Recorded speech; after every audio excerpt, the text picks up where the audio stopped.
শ্ৰীমন্ত শংকৰ হৰি ভকতৰ জানা যে নকল্পতৰু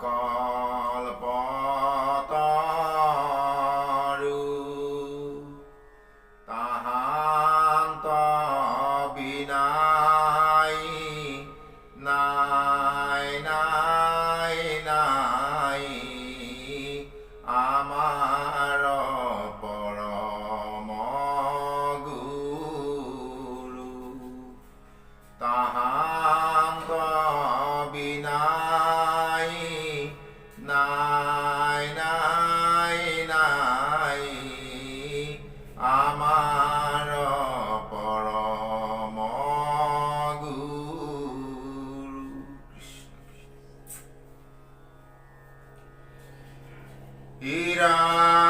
ৰাম এতেকে ঈশ্বৰ বিনে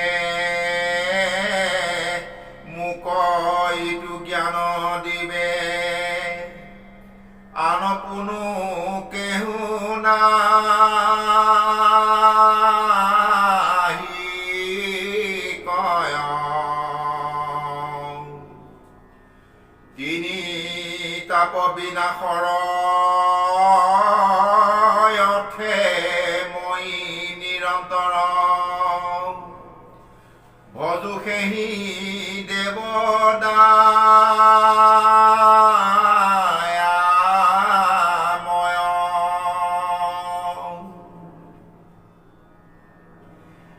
হি প্ৰভু ভগৱন্ত মই যেন দুখ পাওঁ তজুপদে কৰুণী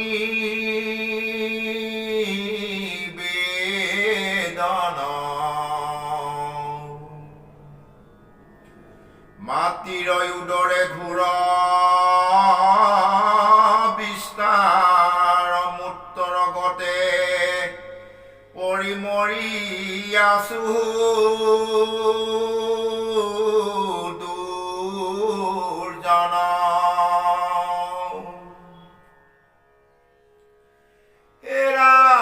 ৰাম তাতে আৰু গৰ্ভাগ্নিয়ে সমস্ত শৰীৰ দহে অদিন মাহ কৰো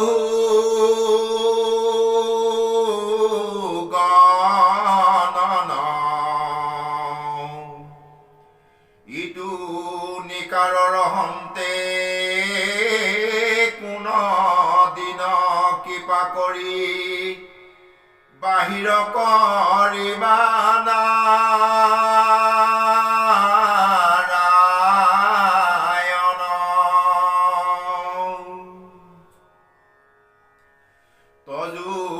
উপকাৰময়ী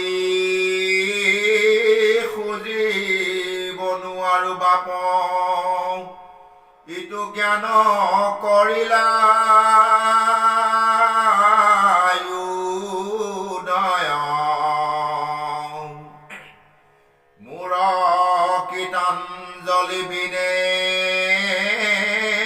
আপোনাৰ নিজ গুণে সন্তোষ সহায়ক কৃপাময়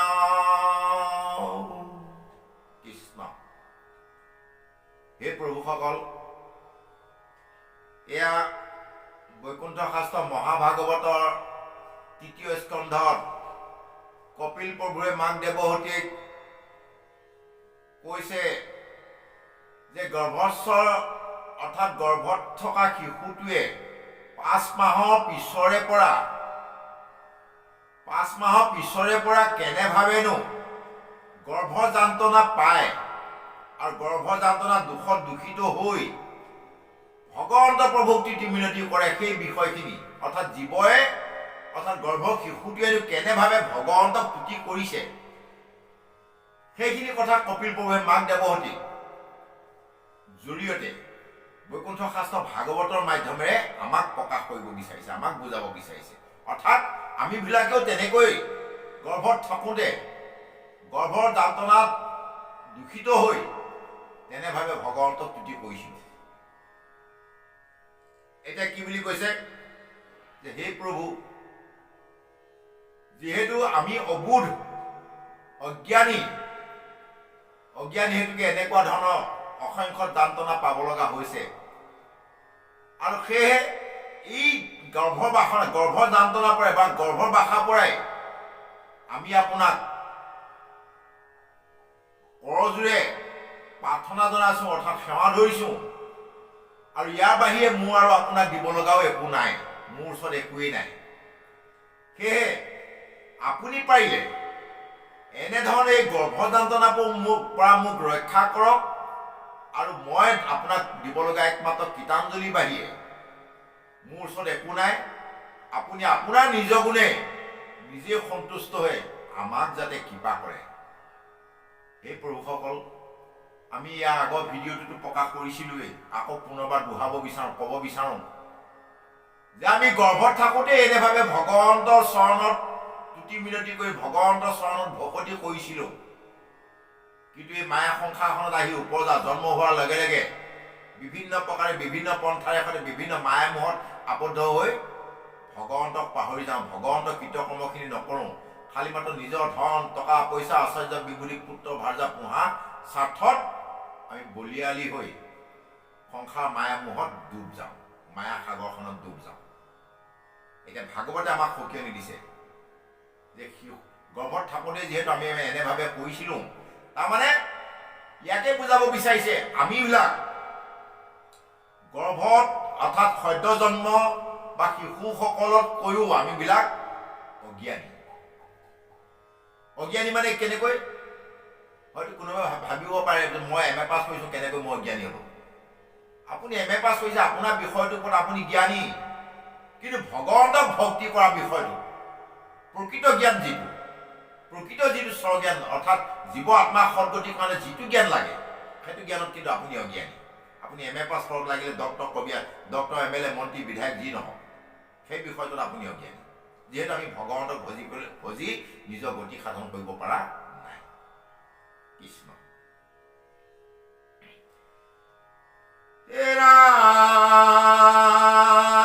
ৰাম হে প্ৰভু আবে মই এইটো গৰ্ভবাসন্তে বাহিয়াইবে নকৰো মন জাতু অন্ধকূপ পাই সংসাৰক ভুলে লোক তজু মায়া কৰয়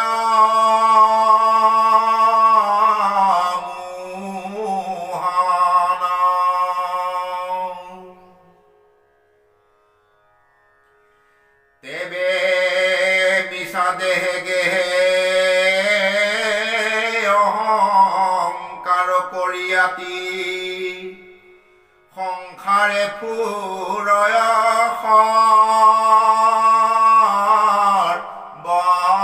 বসনে এতে কতে মইয়াবে এই স্থানে থাকিবু মনে চিন্তি তোমাৰ চৰণ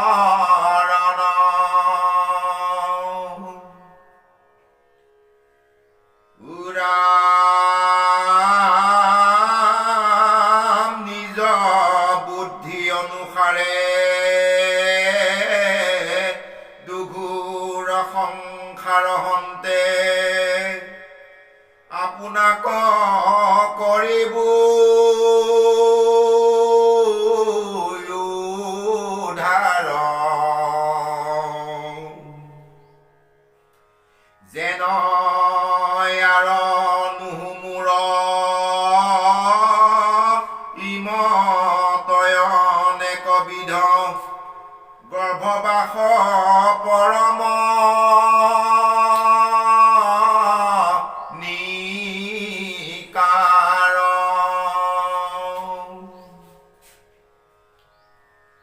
এৰাম বদতি কপিল হৰি শুনা মন থিৰ কৰি পাছে যেন জীৱৰ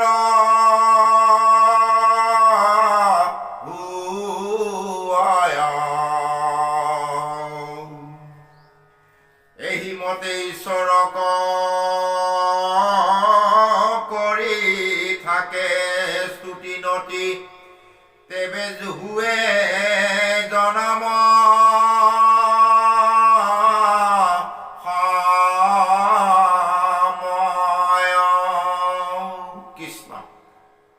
প্ৰভুসকল এনেভাৱে গৰ্ভত থকা শিশুটিয়ে 100 জন্মৰ স্মৰণ হয়। 100 জন্মত তেওঁ কি কি কৰ্ম কৰি আছিল, কেনেধৰণৰ যান্ত্ৰণা পাইছিল, কেনেধৰণৰ হৈছিল, আৰু জন্ম হোৱাৰ পাছত পুনৰ আকৌ তেওঁ কি কি কৰ্মত লিপ্ত হৈছিল। সংসাৰ দুষ্ট, অমংগল, লুণ্ঠন, ডকাইত, চুৰ, মাৰ্ডাৰ, বলাৎকাৰ, যিমানবোৰ কৰ্মত লিপ্ত হৈছিল তেওঁ গৰ্ভত থকা শিশুটোৱে সমস্তখিনি 100 জন্মৰ পৰা ধৰি মনত পৰে বা স্মৰণ থাকে। আৰু সেই স্মৰণ থকা বিনিময়ত তেওঁ পুনৰ আকৌ ইয়াত কি বুলি কৈছে যে হে প্ৰভু, যে মোক পাৰিলে আপুনি এটা কৃপা কৰক। কি কৃপা বিচাৰিছে এতিয়া? আমাৰ দৰে ধন টকা পইচা ঐশ্বৰ্য বিভূতি সুখ সমৃদ্ধি বিচৰা নাই। গৰ্ভত থকা জীৱটোৱে কৈছে যে হে প্ৰভু, মোক আপুনি এটা কৃপা কৰক। যিহেতু এই সংসাৰখন সুন্দৰ একদম এটা জকমকীয়া ফুলনি বাগিচাৰ দৰে এই সংসাৰ, এই জকমকীয়া বাগিচাত এবাৰ যদি আহি প্ৰৱেশ কৰিল তাৰ সাধ্য নাই এই বাগিচাৰ মায়া মোহৰ পৰা হাত সাৰিবৰ কাৰণে, কোনো উপায় নাই। গতিকে প্ৰভুৰ ওচৰত কৃপা বিচাৰিছে, হে প্ৰভু আপুনি মোক কৃপা কৰক, মই যাতে এই গৰ্ভতে থাকিব বিচাৰোঁ। কিয় থাকিব বিচাৰে এতিয়া? কাৰণ আমিতো ইয়াৰ আগত কৈ আহিছোঁ, বা আমি প্ৰত্যেকে জানো গৰ্ভত তেজে পূজে, মাতৃ গৰ্ভত তেজে পূজে লুটি পুতি গৈ মুঠে দিন কটাব লগা হৈছে, নিবাস কৰিব লগা হৈছে। তৎসত্ত্বেও কৈছে যে সেইখন সংসাৰতকৈ ইয়াত এতিয়া যিমানবিলাক আমাৰ খেলা ধূলা কি বুলি কয় গাড়ী মটৰ ৰং চঙীয়া এই ফুলনি বাগিচাখনতকৈও, মায়া বাগিচাখনতকৈও কৈছে যে গৰ্ভ বাসনাই, গৰ্ভ যান্ত্ৰণাই ভাল। কিয় ভাল বুলি কৈছে? তাত থাকিলে ভগৱন্ত প্ৰভু যি মায়া, এই মায়াই আবদ্ধ কৰিব নোৱাৰে। কাৰণ ভাগৱতে প্ৰকাশ কৰিছে আগতে ইয়াৰ আগৰ খণ্ডত 100 বছৰৰ 100 জন্মৰ তেওঁ স্মৰণ থাকে গৰ্ভত থাকোঁতে, আৰু ভগৱন্তকো তুতি কৰিবলৈ জানে। 100 বছৰত কি কি কৰিছিলে সেইখিনি মনত পৰে, আৰু তেওঁ সুন্দৰভাৱে শান্তিৰ সৈতে আছে। কোনো জ্বালা যাতা নাই, কাৰো গালি শুনিবলগীয়া নাই, কাৰো মাত শুনিবলগীয়া নাই, কাৰো পৰা ধাৰ ল'ব দৰকাৰ নাই, চুৰ কৰিব দৰকাৰ নাই, সুন্দৰভাৱে বহি আছে। গতিকে কৈছে যে হে প্ৰভু, মই এই গৰ্ভতে মই ঠিক, এই গৰ্ভতে থাকোঁ মই, আপুনি মোক বাহিৰলৈ নিনিবই। কিয় আনিব দিয়া নাই? কাৰণ এই বাহিৰত অৰ্থাৎ জন্ম হোৱাৰ লগে লগে তেওঁ যি মুহূৰ্ততে জন্ম হয় সেই মুহূৰ্ততেই তেওঁ বিষ্ণু মায়াই আৱৰি ধৰে। আৰু বিষ্ণু মায়াই আৱৰি ধৰাৰ লগে লগে কি হয়? পুনৰ আকৌ তেওঁ ভগৱন্তক পাহৰি এই সংসাৰখনত লিপ্ত হৈ পুনৰ আকৌ জন্ম হ'বই লাগিব বা মৃত্যু হ'বই লাগিব। গতিকেহে কৈছে যে মই জন্ম ল'বই নিবিচাৰোঁ, মোক জন্মই নিদিব। আৰু কৈছে জন্ম নহ'লেতো এই সংসাৰখনত যদি জন্ম নহয় তেতিয়াহ'লে তেওঁ মুক্তি পাব নোৱাৰে, মুক্তিও নাপাব। সংসাৰখনলৈ আহিবই লাগিব, অনিবাৰ্য। এই মায়া 3 গুণত, সত ৰজ তম, এই 3 গুণৰ ভিতৰতে থাকি ভগৱন্ত কৰ্মখিনি কৰিহে জীৱই গতি পাব পাৰে। অন্যথা কোনো পধ্যেই স্বৰ্গবাসীসকলে অৰ্থাৎ দেৱতাসকলে কেতিয়াও মুকুতি নাপায়। একমাত্ৰ মুকুতি এই ধৰাধামত এই 3 গুণৰ মাজত থাকি জন্মগ্ৰহণ কৰি কৰ্মখিনি কৰি যোৱা, ভকতি কৰি যোৱা সকলেহে গতি পাব পাৰে। গতিকে কৈছে যে জীৱই কৈছে, ইয়াক কৈছে যে নিজ বুদ্ধি অনুসাৰে দুগুৰ সংসাৰৰ হন্তে আপোনাক কৰিব উদ্ধাৰ। যে আপুনি মোক তাত জন্ম দিবই নালাগে, মই সেই সংসাৰখনলৈ নাযাওঁৱেই, বাকী কেনেকেনো মই নিজকে নিজে উদ্ধাৰ কৰিব লাগে সেইটো মোৰ নিজৰ বুদ্ধি অনুসাৰে মই চেষ্টা কৰিম। প্ৰভু আপুনি মোক মানে তালৈ পঠাব নালাগে। তাৰমানে ইয়াৰ দ্বাৰা আমাক কি বুজাইছে, কি ইংগিত দিছে? এই সংসাৰখনলৈ জন্ম দি নৰ হিচাপে জন্ম দি বা এই সংসাৰখনলৈ অহা লোকসকলক ভগৱন্তই কৃপা কৰিবলৈ পঠায় যে তোমালোকে যোৱা সেই মায়া সংসাৰখনত তিনি গুণতে থাকি পাৰিলে তুমি মোৰ চৰণত ভকতি কৰি তুমি জন্ম মৃত্যু চক্ৰটো বা হাতে যোৱা, এই বুলি পঠায় ভগৱন্তই। কিন্তু এতিয়া কৈছে যে শিশুটোৱে কৈছে যে তালৈ গ'লে কিন্তু বিষ্ণু মায়া আগুৰি ধৰে। বিষ্ণু মায়াৰ পৰা আবৰি হাত সাৰিব হলে এটাই মাত্ৰ উপায় আছে, কোনটো উপায় আছে? ঘোষাত মাধৱ পুৰুষে আমাক দেখুৱাইছে। ঘোষাত কৈছে, হে কৃষ্ণ স্বামী তজু পাৱে আমি কেৱলে শৰণ চাওঁ, কৰা অনুগ্ৰহ মায়াৰ নিগ্ৰহ তেৱেহে প্ৰভু এৰাম। অৰ্থাৎ এই মায়া সংসাৰখনৰ পৰা হাত এৰাব হলে একমাত্ৰ প্ৰভু ভগৱন্ত চৰণত শৰণাপন্ন হৈ ভকত সংঘত প্ৰভু ভগৱন্ত গুণানুকীৰ্তন কৰিব লাগিব। তাৰ বাহিৰে আৰু জীৱই কেতিয়াও এই সংসাৰ মায়াৰ পৰা হাত এৰাব নোৱাৰে। গতিকে শিশুটোৱে কৈছে যে হে প্ৰভু মই এই সংসাৰখনলৈ নাযাওঁ, মোৰ নিজৰ বুদ্ধি অনুসাৰে মই কেনেকৈ পাওঁ মই নিজকে উদ্ধাৰ কৰিবৰ কাৰণে চেষ্টা কৰিম। অৰ্থাৎ গৰ্ভত থকা শিশুটো ইমানখিনি জ্ঞান থাকে, ইমানেই তেওঁ জ্ঞানৱন্ত, কিন্তু আমিবিলাক মহামূৰ্খ, আমাৰ সেইখিনি জ্ঞান নাই। এতিয়া যদি কিবা এটা হয় খালি ধন টকা পইচা ঐশ্বৰ্য বিবুদ্ধিৰ লগতেই মানে ব্যস্ত থাকোঁ মনত পালে, গোটেই জীৱনটো ধ্বংস কৰিলোঁ, শেষ কৰিলোঁ। এতিয়া আৰু কেতিয়া বেলি ডুবে বা কেতিয়া মৃত্যু হয় কোনো ঠিকনা নাই। আমাৰ আৰু সময় নহ'ল ভগৱন্তৰ চৰণত ভক্তি কৰিবৰ কাৰণে। এয়ে হ'ল আমাৰ গতি।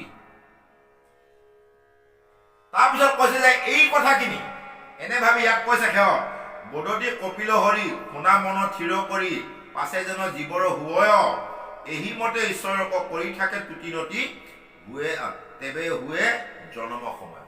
আৰু এনেভাৱে তুতি মিনতি কৰোঁতে দিন অতিবাহিত কৰোঁতে 5 মাহৰ পৰা গৈ 9 মাহ 10 মাহ হ'লেই শিশুটোৱে জন্ম লোৱা আহি সময় উপগত হয়, অৰ্থাৎ সমাপন হয়, জন্ম লোৱা সময় আহি পৰে।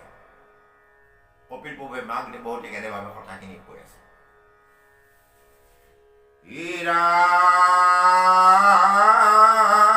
মেহি তেতিক্ষণে বলৱন্ত প্ৰসূতি বায়ুৱে পাই অধুমুখ গৰ্ভতে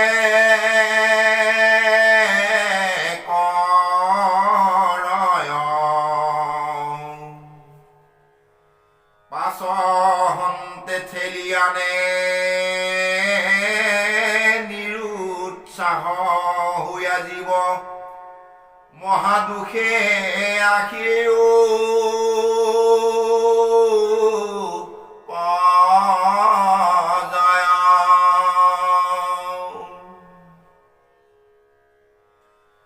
বিস্তায় শুনিতে আতি শৰীৰে লিপিত হোৱা পৃথিৱীত পৰিবা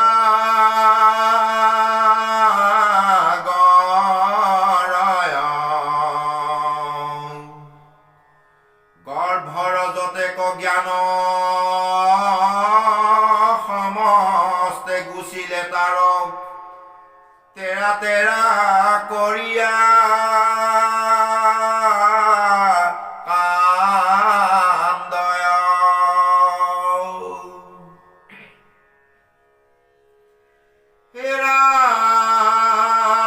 ৰাম পৰৰ মনৰ কথা পৰে কিছু নজানয় স্তনয়থে যদ্যপি কান্দয়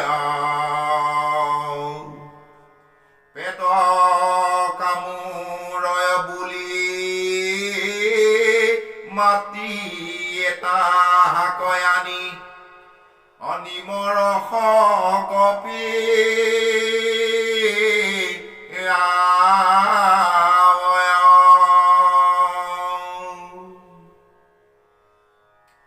যদি কোনো বেলা তাৰ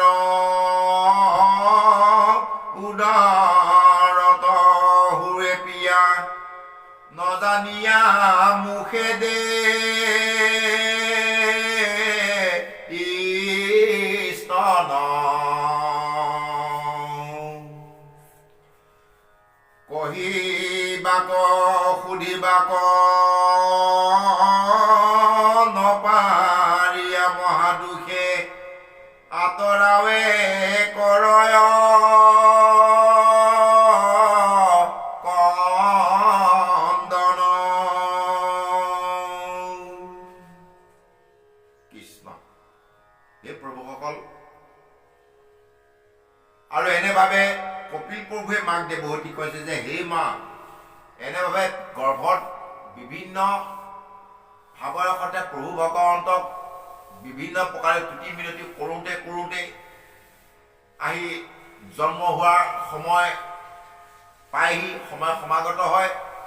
আৰু সেই জন্ম হোৱাৰ সময়ত শিশুটোক বলৱন্ত প্ৰসূতি বায়ুক, আগতে আমি কৈ গৈছোঁ প্ৰসূতি বায়ুৱে শিশুটোক শান্তিৰ সৈতে থাকিব নিদিয়ে, গুৱাই পকাই লঠিয়াই গুৰিয়াই লঠিয়াই লৈ ফুৰে, যেনেকৈ আকাশত বতাহে মেঘ চপৰাক মানে ঘূৰাই লৈ ফুৰে।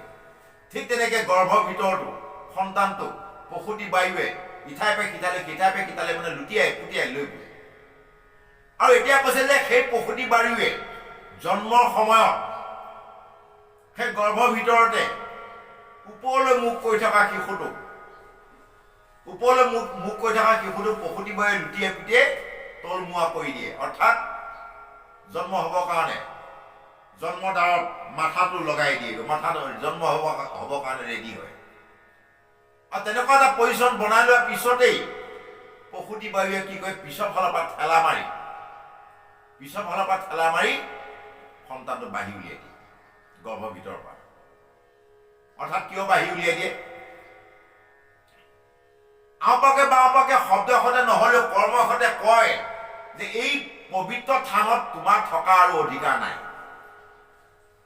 ইয়াত কৈছে যে সন্তানটো জন্ম হোৱাৰ লগে লগে তেজে পুজে গৈ মুঠে লুটি পুটি হৈ জন্ম হয়।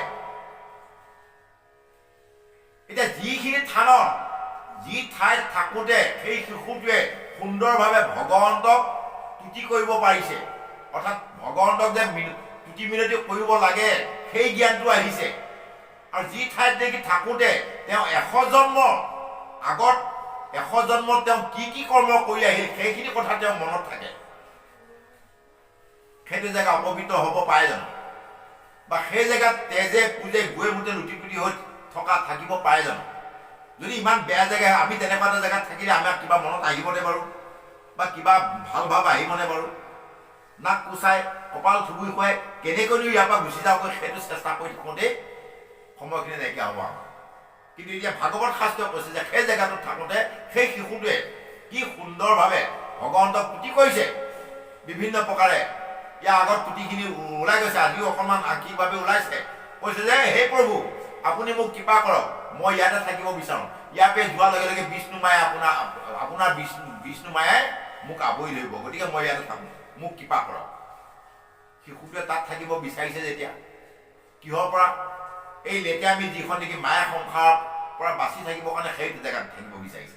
গতিকে সেইটো জেগা অপবিত্ৰ বা সেইটো জেগা বেয়া কেতিয়াও হ'ব নোৱাৰে। সেইখনে হ'ল প্ৰকৃত বৈকুণ্ঠপুৰী, য'ত নেকি ভগৱন্তৰ নাম স্মৰণ আহে, 100 জন্ম কথা স্মৰণ থাকে, য'ত নেকি সৎজ্ঞান আহে, য'ত নেকি তেওঁ সংৰক্ষিত হৈ থাকে, সেইখনে হ'ল বৈকুণ্ঠ। তাতকৈ আৰু আমি বেলেগ এখন বৈকুণ্ঠ আৰু বিচাৰি হাবাদি খাই ফুৰিলেও ক'তো নাপায় আপুনি বৈকুণ্ঠ এখন। সেইখনে হ'ল বৈকুণ্ঠ। গতিকে সেই বৈকুণ্ঠত শুদ্ধনে আমাৰ এই সংসাৰখন শুদ্ধ। আৰু আমাৰ এই সংসাৰখনলৈ তেওঁ জন্ম হোৱাৰ লগে লগে কৈছে যে ভাগৱত শাস্ত্ৰই কৈছে যে তেজে পুজে লুটি পুটি হৈ তেওঁ ভূমিষ্ঠ হয়। আৰু ভূমিষ্ঠ হোৱা মানে এই সংসাৰখনেই তেজে পুজে লুটি পুটি হৈছে। আমি এতিয়া গোটেই তেজে পুজে ডুব গৈ আছো আমি, হয়। বিভিন্ন চাবোনেৰে বিভিন্ন তেল তামোল লগাই খটখটীয়া হ'বলৈ চেষ্টা যিমানে কৰিছোঁ সিমানে দেখোন লেতেৰা হৈ গৈ আছোঁ, হয়নে বাৰু? জন্ম হোৱা শিশুটো কি ধুনীয়া খটখটীয়া ৰঙা টক হৈ জন্ম লয়, কি ধুনীয়াকৈ পিলপিলীয়া চামৰা আছিলে। তাৰপিছতে কিমান ততোৱাততি হ'ল, এতিয়া চাওক কি অৱস্থা হৈছে। এতিয়া খেলা কৰিব কেইদিনমানৰ পিছত আমাৰ কৰিব। এইখনে হ'ল সংসাৰ, এইখন হ'ল লেতেৰা সংসাৰ, সেইখন হ'ল শুদ্ধ সংসাৰ। ইয়াত ভাগৱতে আমাক উদাহৰণ দিছে আৰু কৈছে যে সেইমতে জন্ম হোৱাৰ পাছত তাৰপিছতো শান্তি নাই। জন্ম হোৱাৰ পাছত অবোধ নৱজাত শিশুটোৰ মনোভাৱনো মাকে কি বুজি পায়? মাকে বুজি নাপায়। কেতিয়াবা পেট বিষালে কান্দিব, হোৱাৰ লগে যেতিয়া কান্দিব পোহা কৰা শিশুটোৱে মাকে ততাতৈয়াকে ভোক লাগিছে বুলি পেলাই আহি পেলাই গাখীৰটো মুখত দিব, গাখীৰ খা বুলি পেলাই। পোৱালি কান্দি পাল খাই যায়গৈ, মাত নাইকিয়া হৈ যায়গৈ, কিন্তু মাকে খালি গাখীৰটোকে গুজিয়ে থাকিব, খা খা খা। পেটত বিষ খাই আছে কি জানে। আৰু কেতিয়াবা উল্টাটো হয়, কেতিয়াবা মানে ভোকতে সি মানে কান্দিব, ক'ৰবাত পেট বিষাইছে বুলি পেলাই আগতে পিছদিনাখন পেট বিষাইছিল নহয়, সেইদিনাখনৰ দৰে নি পেলাই ধোঁৱাটো নিমৰ ৰস মুখত ঢালি দিব। কিমান শাস্তি, কিমান জ্বালা যন্ত্ৰণা চাওক।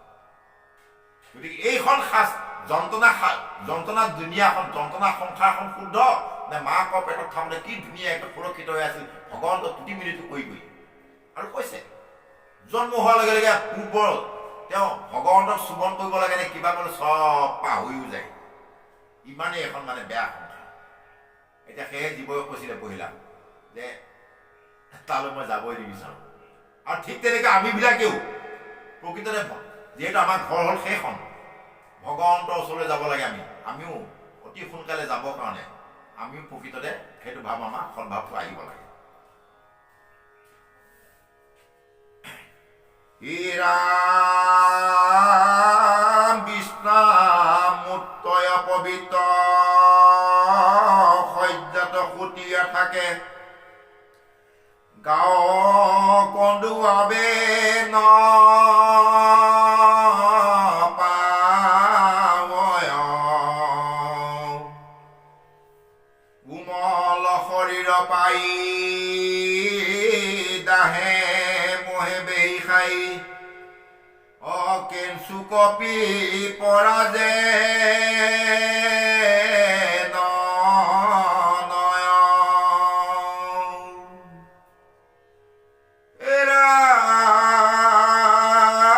বহিবে উঠিবে আৰু নপাৰয় হিমতে, লুটালুটি পৰিয়া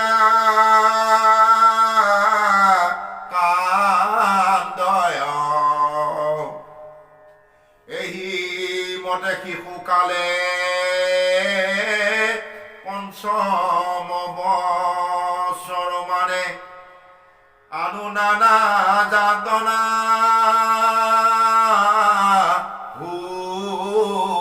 জয় কৃষ্ণ। প্ৰভুসকল এই এনেভাৱে কৈছে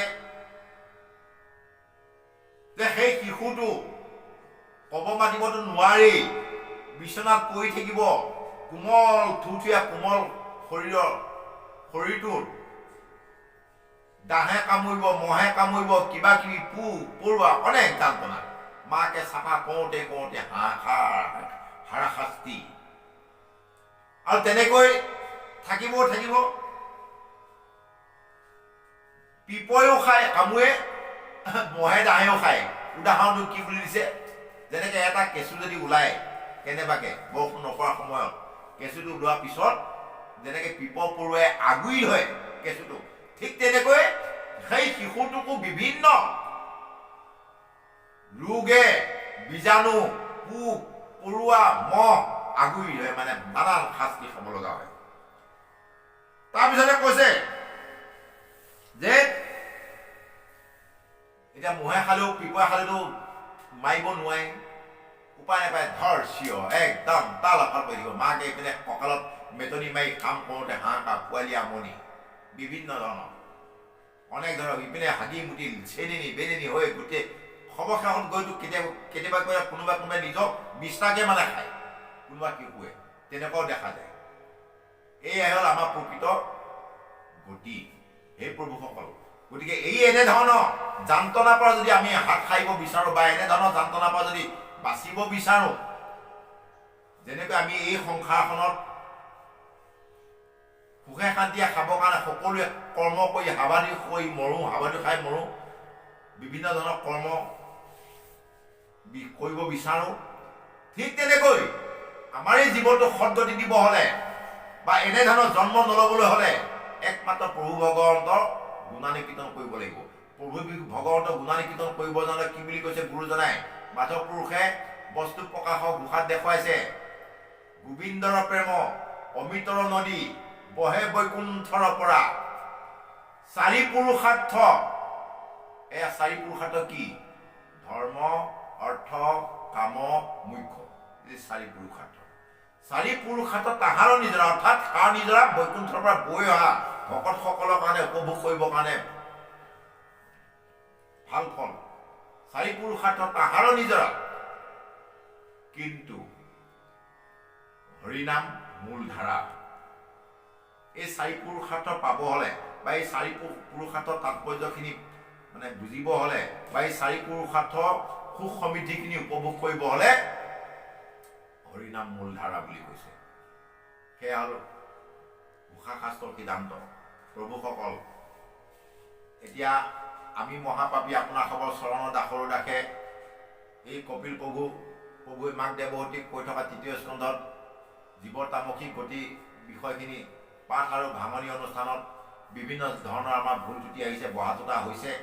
এই সৰ্বভুলৰ মৰিখনিয়াটো আমি সবাৰ চৰণত কৰজোৰে সেৱা ধৰিছোঁ আৰু লগতে আমি এইটোও সেৱা ধৰিছোঁ, আপোনাসৱৰ কৃপা অবিহনে আমি অনুষ্ঠানটি চলোৱাটো সম্ভৱ নহয়।